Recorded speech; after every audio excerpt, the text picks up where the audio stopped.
Alibaba से कुछ मत खरीदना, नहीं तो बर्बाद हो जाओ। अमेजोन पे काम करने के लिए आपको होलसेल के अंदर सामान चाहिए। होलसेल कहाँ से मिलेगा?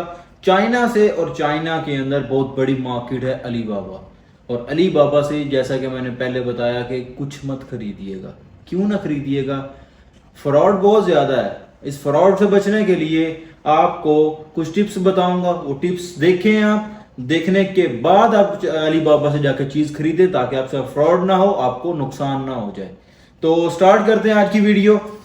सबसे पहले अली बाबा पे, अमेजोन पे काम करने के लिए हमें होलसेल से जो चीज़ें चाहिए वो कहाँ कहाँ से हम ले सकते हैं। बहुत सारी वेबसाइट्स हैं, लाइक अली बाबा है, अली एक्सप्रेस है, 1866 है, ग्लोबल सोर्स है, मेड इन चाइना है। डिफरेंट वेबसाइट्स हैं जहाँ से 20+ वेबसाइट्स हैं जहाँ से आप चीज़ें खरीद सकते हैं। लेकिन कुछ जो मेन वेबसाइट्स हैं वो मैंने आपको बता दी। अच्छा, इसके अंदर अली एक्सप्रेस भी आता है। अली एक्सप्रेस अच्छी वेबसाइट है, वहां से लोग चीज़ें मंगवाते हैं। लेकिन अली बाबा के अली एक्सप्रेस पे चीज़ें आपको B2C प्लेटफॉर्म के जरिए मिलती है। मीन्स दैट बिजनेस एक डायरेक्ट कस्टमर को चीज़ सेल कर रहा है। वो अगर हम एक खुद यूज़र हैं, अगर हम एंड यूज़र हैं, तो हमें प्राइस बहुत मुनासिब मिलेगी, उससे तो हम काम कर सकते हैं। लेकिन अगर वो चीज़ मैं एंड यूज़र नहीं हूं, मैं भी एक बिजनेस करना चाह रहा हूं और मैंने उसको आगे सेल करना है, तो फिर वो प्राइस मेरे लिए मुनासिब नहीं है। तो इसलिए हम फिर अली एक्सप्रेस, जो कि B2C प्लेटफॉर्म है, उसको प्रेफर नहीं करते। हम अली बाबा को प्रेफर करते हैं, जो कि एक B2B प्लेटफॉर्म है। ठीक है। तो जैसा कि हमने पहले बताया कि अली बाबा से चीज़ें, अली बाबा पे फ्रॉड तो बहुत ज़्यादा है, तो इस फ्रॉड से कैसे बचा जाए? तो जैसे ही आपने अली बाबा ओपन करना है, तो अली बाबा ओपन करने के साथ आपने चेक करना कोई भी प्रोडक्ट। लेट्स सपोज मैं काम कर रहा हूँ वैक्यूम क्लीनर के ऊपर। ठीक है। वैक्यूम क्लीनर के ऊपर अगर हम काम करते हैं, हम वहां पे कीवर्ड सर्च करते हैं वैक्यूम क्लीनर, तो वहां पे हमारे पास डिफरेंट आ जाएंगी, सप्लायर्स आ जाएंगे। उन सप्लायर्स के नीचे सबसे पहले हमने चेक करना है कि आया कि ये गोल्ड सप्लायर है कि नहीं है। अगर गोल्ड सप्लायर नहीं होगा तो इसका इतना कोई मसला नहीं है। गोल्ड सप्लायर का जो टैग है, ये अली बाबा को आप पैसे दे के भी ले सकते हैं। मीन्स एक उनकी चार्जेस हैं, वो आप पे करें तो आपको टैग मिल सकता है। इसलिए मैं इसको कोई प्रेफर नहीं करता कि ये कोई ऑथेंटिक सोर्स है। लेकिन उसके अलावा हमारे पास दो डिफरेंट मेथड्स हैं, या आप कहना सोर्सेज हैं, जहाँ से हम पता कर सकते हैं। वो क्या है? पहला जो है हमारे पास ट्रेड अश्योरेंस का टैग। जो भी सप्लायर होगा, हम पहले चेक करेंगे कि ये ट्रेड अश्योरेंस का टैग इसके ऊपर लगा हुआ है या नहीं लगा हुआ। अगर तो ट्रेड अश्योरेंस का टैग लगा है, इसका मतलब ये है कि आप उस सप्लायर को जितनी भी पेमेंट देंगे, वो पेमेंट की अश्योरिटी अली बाबा खुद लेगा। ठीक है। तो आपको आपकी पेमेंट सिक्योर है, आपको आपका कोई फ्रॉड नहीं होगा। तो ये हमारे पास क्या है? ट्रेड इंश्योरेंस का टैग देखेंगे। और दूसरा हम देखेंगे कि आया कि ये वेरीफाइड सप्लायर है कि नहीं है। अगर तो ये वेरीफाइड सप्लायर है तो फिर तो बहुत अच्छी बात है। क्यों? वेरीफाइड सप्लायर का टैग अली बाबा हर किसी को नहीं देता। अली बाबा एक थर्ड पार्टी कंपनी को भेजता है उस बंदे की जगह पर, जिसने भी वहां पे अगर अली बाबा पिक्चर्स लगाई हैं, वहां पे उसने लिखा है कि 60 सप्लायर्स हैं। ठीक है। तो वो कंपनी जाकर चेक करती है कि आया कि वाकई ही इसके पास 60 एम्प्लॉयज हैं या नहीं है। या उसने अगर लिखा है कि इसकी फैक्ट्री इतनी बड़ी है, ठीक है, तो वो जाके पार्टी जाके चेक करती है, वो कंपनी जाके चेक करती है कि क्या वाकई ही इसके पास इतना एरिया है या नहीं है, इसका प्रोडक्शन एरिया इतना है या, मतलब जो चीज़ें भी अली बाबा के ऊपर डिस्प्ले होती हैं, तो वो थर्ड पार्टी कंपनी जाके अश्योर करती है। अश्योर करने के बाद ही अगर वो वेरीफाई कर दे, देन ही उस सप्लायर को वेरीफाइड का टैग मिलता है। तो ये एक बहुत अच्छे आप कह लें कि तरीका है, जिससे हम पता लग सकता है कि ये वेरीफाइड सप्लायर है या नहीं है, या इस बंदे से हमें चीज़ खरीदनी चाहिए या नहीं खरीदनी चाहिए। क्यों? जिसके बाद अगर वेरीफाइड का टैग नहीं लगा होगा, वो कल को कोई भी फ्रॉड कर सकता है। ठीक है। तो उसके बाद ये चीज़ है कि जिनके साथ ये टैग लगे होते हैं, मींस दैट जिसके साथ ट्रेड इंश्योरेंस का भी टैग लगा होगा, जिसके साथ हमारे पास वेरीफाइड का भी टैग लगा होगा, वो सप्लायर थोड़े से एक्सपेंसिव जरूर होते हैं।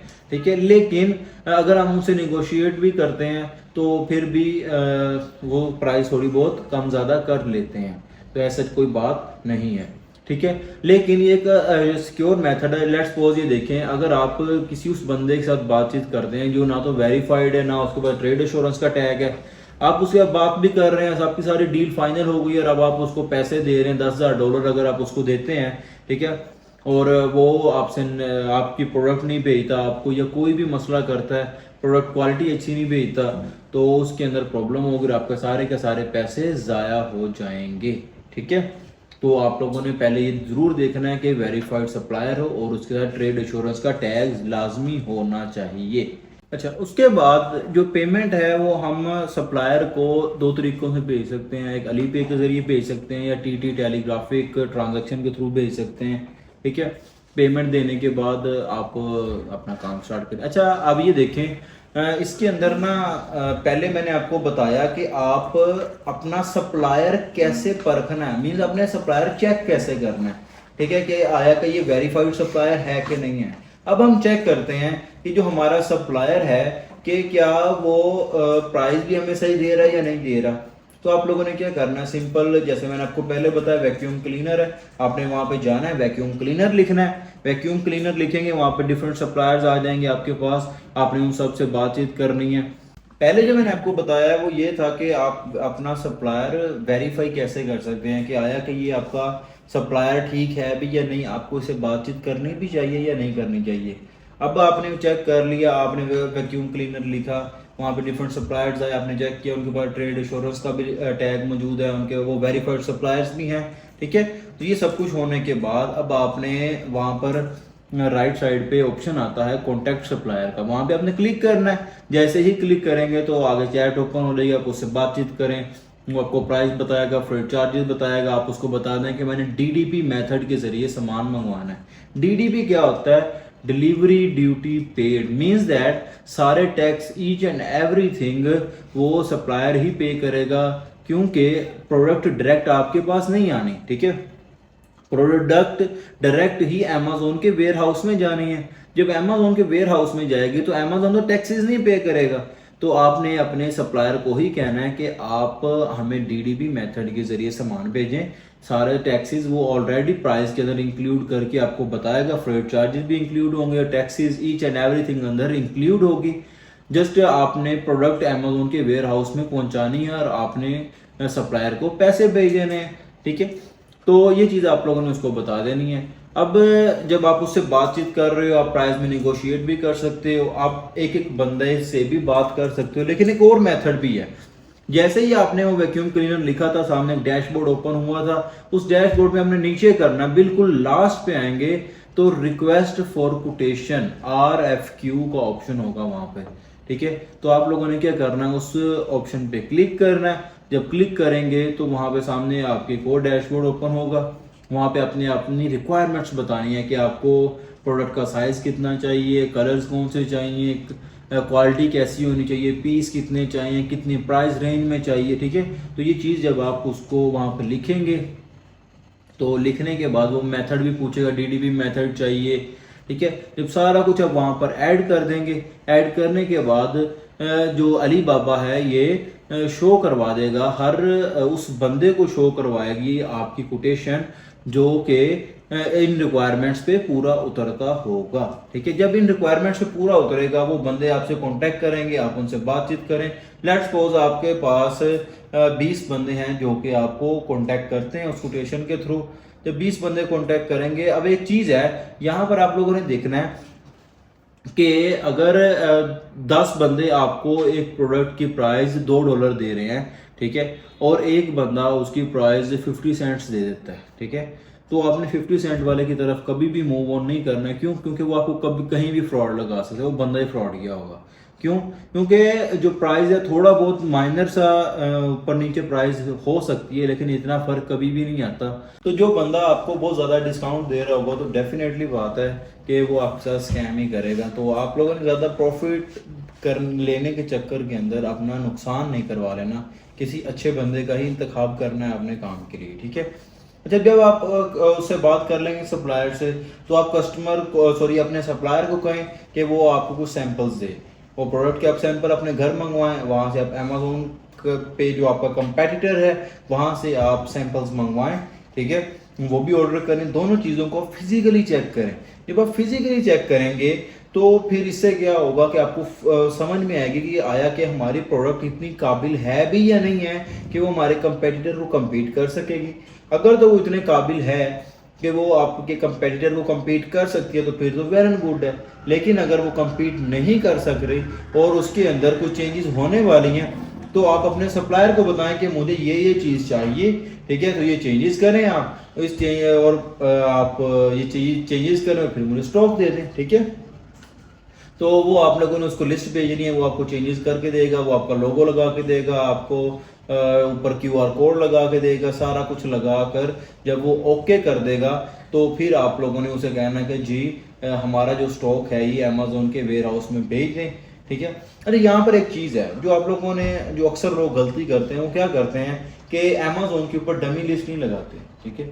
जब डमी लिस्ट नहीं लगेगी तो क्या होगा, लेट्स सपोज कि हम डायरेक्ट अमेजोन से अलीबाबा से सप्लायर से बात करते हैं, बात करके प्रोडक्ट जब वेयर हाउस तक पहुंच जाएगी, वहां पर पहुंचने के बाद हमें पता लगे कि ये चीज़ तो अमेजोन की पॉलिसी के खिलाफ थी, तो अमेजोन उसको अप्रूव ही नहीं कर रहा, तो फिर क्या होगा, हमारा वो लॉस हो सकता है कि सारा स्टॉक अमेजोन के वेयर हाउस में पहुंच गया, अमेजोन उसको एक्सेप्ट नहीं कर रहा, ठीक है, वो लिस्टिंग हमारी अप्रूव ही नहीं कर रहा, तो $10,000 या $20,000 जितने का भी आपने स्टॉक उठाया था वो सारे का सारा जाया गया है। तो अब इससे बचने के लिए आप लोगों ने क्या करना है, जितनी देर के अंदर आप वहां से सप्लायर से आप चेंजेस करवा रहे होंगे, सैंपल ले रहे होंगे, कुछ प्रोडक्ट्स के अंदर चेंजेस करवानी है, ठीक है, उससे QR कोड लगवाना है, तो उतनी देर के अंदर आपने अमेजोन के ऊपर एक डमी लिस्ट क्रिएट कर लेनी। लेट्स सपोज वैक्यूम क्लीनर की अगर बात है तो वैक्यूम क्लीनर की आप एक डमी लिस्ट क्रिएट करें अमेजोन के ऊपर, और 10 से 15 दिन जब आपकी लिस्ट लगी रहेगी तो अमेजोन को पता नहीं, अमेजोन को अगर तो वो चीज़ आप अगर वो चीज़ उसकी वॉल्यूशन कर रही है तो फिर अमेजोन उसको कैंसिल कर देगा, मींस आपकी लिस्टिंग को डीएक्टिवेट कर देगा।